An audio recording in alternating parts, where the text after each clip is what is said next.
一個蘋果400蚊，聽落嚟好似好貴，但係我真係買咗一個。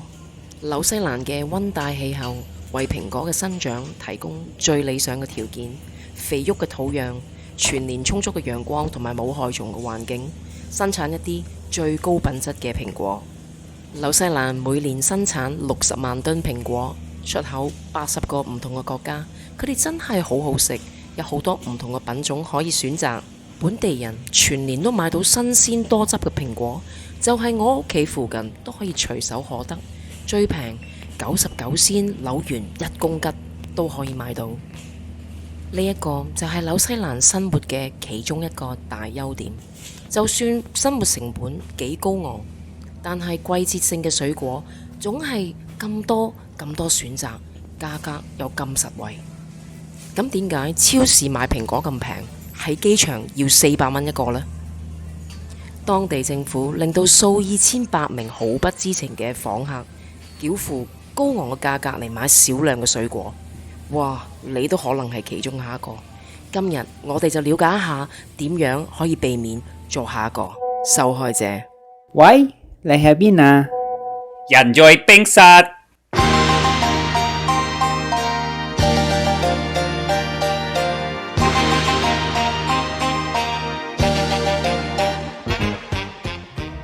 大家好，娜姐喺度。大家好，我係阿 Layson，歡迎嚟到人在冰室。娜姐，如果你下一次咧嚟紐西蘭度假，又或者你將會有朋友移居去紐西蘭，又或者嚟讀書，點都好，咁你出發之前一定要聽聽我哋今日嘅廣播。無論點都好，我好清楚呢，有啲乜嘢唔可以帶入呢個紐西蘭嘅，即係我哋過關嘅時候。但係盡管你點樣 prepare 都好呢 shit 呢點都會係 happen 嘅，即係糟糕嘅事情總會發生喺你身上嘅。咁有一次呢，我喺 New Caledonia 出發翻紐西蘭翻屋企，真係好不幸地唔記得咗檢查我個女嗰個背囊，咁啊掂啦，俾人罰咗400蚊。咁無論你嘅原因係我唔覺意嘅，我無意嘅，又或者我唔記得，又或者唔小心，唔好意思，4嚿。咁我一出關呢，咁一定即係經過呢個 biosecurity 去檢查你嘅。咁有一隻 Beagle 咧走埋嚟問我個女個背囊，咁呢就掂啊，跟住有2個人嚟的我哋入呢一個獨立嘅office 啊，搜查我哋嘅行李。咁原來呢係發現咗1個蘋果同埋1條香蕉嘅。咁你估你唔到原來喺呢一個咁樣嘅事情發生，你原來已經做出一個錯誤同埋虛假嘅聲明，係根據呢一個1993年呢一個嘅生物安全法第154N-21條，你已經係觸犯咗法例啦。咁因為我喺呢一個申報卡上面呢，係冇申報到任何嘢，話冇乜嘢可以申報，所以呢，我就俾人罰咗4嚿。咁所有親愛嘅朋友們聽眾，咁你哋要睇下以下呢10樣嘢係一定唔能夠帶入嚟呢一個嘅紐西蘭嘅，無論你申報又好唔申報好，係100% no。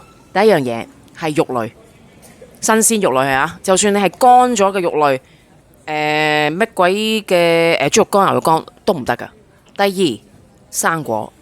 第3，蜜糖。第4，蔬菜水果。第5，生嘅 nuts 嗰啲 raw nuts 例如有殼嘅栗子啊，有殼嘅 nuts 啊，花生啊，咩都好啦第6，所有嘅 dairy products 包括雞蛋、牛奶、芝士，同埋呢一個嘅嬰兒奶粉都係唔得嘅。咁你可以帶少少相機俾你嘅 BB 喺你呢一個旅程裏面使用，但係如果你飲唔晒嘅話，你係唔可以攞落去，你要留低喺個飛機入邊。第7，米啊，所有個米都唔可以攞。第8，你唔好諗住，喂，你食剩咗啲好正嘅嘢喺飛機度，攞落機度繼續食啦。咁你可能會唔記得嘅喎，你一過關就會俾人咒，一定唔可以攞。第9，就係任何有核嘅嘢都唔可以帶入去，例如紅棗，所以有核嘅嘢，例如或者 seeds 種子，所以例如我諗住呢攞包呢啲咁嘅種子過去種棵大樹或者種蘋果，唔得嘅，一定唔得，一定俾人賴。第10，最尾一樣嘢我擺埋落去，雖然佢唔係食物，都會擺埋落去。所有同有木有 plants 嘅植物有關，例如喺海裏面飄上嚟嘅嗰啲 driftwood 咧嘅木啊，同埋嘅樹枝咧，都係唔可以攞嘅。如果你嚟紐西蘭，你係唔清楚，你申報啊，你 declare。如果唔係咧，你就好容易好似我咁樣，俾人一罰咗4嚿。嗱，即係咁喺澳洲咧，我住嗰陣時候咧，我就睇咗好多電視台嘅節目啊。澳洲嘅罰款咧，大概係325蚊澳元左右。唔同嘅州有唔同嘅法例。你有冇好似我啲咁樣同樣嘅經歷，又或者聽過啊，又或者俾人罰過呢？可唔可以分享下？好啊，我分享下啦。咁我就冇俾人罰過嘅。咁我諗好多人都知道咧，入澳洲境咧係非常之嚴。咁我唔知可唔可以講話澳洲境係全世界其中一個最嚴謹嘅國家。係。而且咧，我覺得好似有時候咧會 check 亞洲人咧會 check 得特別緊嘅。係啊。過咗關之後咧，哇！咁你嗰條蕉同埋個蘋果都好貴下喎，去過，你都會諗，喂，點解一個蘋果點解咁誇張，一定要罰得咁重，要400蚊紐幣呢？其實紐西蘭呢係好重視呢個生物安全嘅，佢要保護佢呢個獨特嘅環境同埋個農業啊。咁喺2000年呢，奧克蘭嘅初期啊，遭受呢一個嘅採賄蘋果飛蛾嘅侵襲啊。咁足足咧用咗幾年嘅時間，用咗7500萬多嘅紐西蘭元呢去做呢個安全措施，灑呢個 Aerial Spray 咧喺呢個奧克蘭嘅上空嘅，即係使咗好多錢啊！所以呢，佢要保護佢嘅環境，佢嘅農物，你都知啦。紐西蘭嘅收入來源啊，好多都係我哋嘅農作物，所以為咗保護佢哋嘅環境啦，佢哋嘅農業啦，一定要好嚴謹咁樣去守住啊我哋嘅邊關啊！我諗好多人咧都知道咧入澳洲境咧係好嚴嘅，而且咧我覺得咧佢哋好似有少少咧見到亞洲人咧會 check 得特別緊嘅。咁過咗海關之後咧，有時你排隊出去咧檢查咧都要成粒鐘。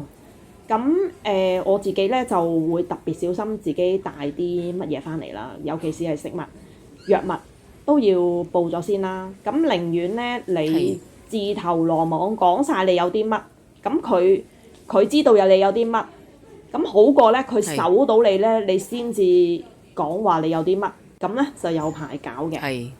係啊，咁你就真係要即係睇路行咯，大佬。係啊，其實即係澳洲都好嚴噶。咁我喺澳洲咧睇過呢一個 biosecurity 嘅電視係呢一個政府播出嚟嘅，就見過一個咧有一個大陸嘅阿伯咧就係過關咧就攞咗好多嘢食啦，仲要大鬧 biosecurity 啦。咁其實無論佢個呢個藉口係乜嘢啊？咁佢最尾都係俾人罰咯。條氣幾唔鋸咧，都係最尾都係俾人罰咯。冇錯。係啊，即係藥物咧都係要小心啊！如果你係有啲藥咧，你係日日都要食嘅，喺澳洲咧係你要一定要 declare 㗎，係咪啊，娜姐？係啊，我都會咯。就算我淨係得Panadol 咧，我都會剔咗先。係啊，寧願話俾佢聽，喂，我有 Panadol 咁樣。但係佢就冇直接有個盒，即係話俾你剔係 Panadol，佢就好似類似話medicine 咁樣，咁我都會剔咗先。咁寧願即係你自己剔咗先，咁佢冇得話你隱瞞啊，或者係講大話咁樣咯。係啊，好大鑊噶，即係咁啊4嚿噶啦。係啊，你條蕉都好貴啊，你知嘛？係啊，我翻紐西蘭去澳洲咧，我淨係攞衫嘅啫，我乜嘢都唔攞。係啊。係啊，嗱咁如果各位聽眾咧，你將會嚟澳洲，將會嚟紐西蘭呢一個video， 記住 like and subscribe 同埋 share 俾你身邊嘅朋友。多謝娜姐，我哋下次再見。唔該晒，拜拜。拜拜。